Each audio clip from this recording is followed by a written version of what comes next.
একটি শিক্ষণীয় ঘটনা। এক গ্রামে থাকত রহিম নামের এক গরিব কৃষক। সারা বছর কঠোর পরিশ্রম করেও তার ঠিকমতো খাবার জুটত না। ঈদুল আজহার দিনটি এলেই তার ছেলেমেয়েরা উকি দিত প্রতিবেশীদের বাড়ির দিকে, যদি কেউ এক টুকরো কোরবানির মাংস দেয় বলে। এদিকে গ্রামের সবচেয়ে ধনী ব্যক্তি ছিল হাজী করিম সাহেব। প্রতি বছর সে বড় বড় গরু কোরবানি করত। গোটা গ্রাম যেন জানত তার সামর্থ্য কত বড়। সে বছরও হাজী সাহেব 3টি গরু কোরবানি করলেন। মাংস ভাগ করে গরিবদের মাঝে বিলিয়ে দিতে নির্দেশ দিলেন কাজের লোকদের। তবে কাজের লোকেরা নামের তালিকা করে চেনা মুখদের বেশি দিয়ে বাকিদের নাম কেটে দিল।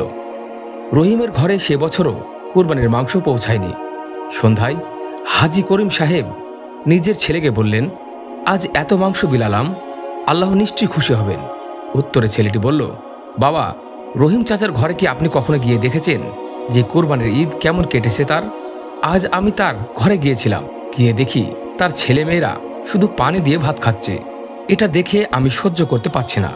ছেলের কথা শুনে হাজী সাহেব স্তব্ধ হয়ে গেলেন। তিনি কোনো উত্তর দিতে পারলেন না। পরদিন সকালে নিজ হাতে এক প্যাকেট মাংস নিয়ে রহিমের বাড়িতে গেলেন। রহিম দরজা খোলো। রহিম অবাক হয়ে দরজা খুললেন।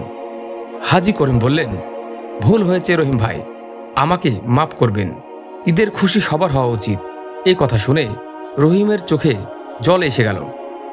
সেদিনের পর থেকে হাজী সাহেব কোরবানির আসল শিক্ষা বুঝে গিয়েছিলেন। এটা শুধু পশু জবাই করা নয়, আত্মত্যাগ, সহমর্মিতা ও মানুষের পাশে দাঁড়ানোর উৎসবের নামই হলো কোরবানির ঈদ। তাই সকলে চেষ্টা করবেন হাজী করিম সাহেব ও রহিমের মতো যেন না হয়।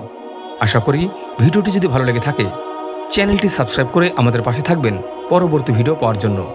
সবাই ভালো থাকবেন এবং সুস্থ থাকবেন। আল্লাহ হাফেজ।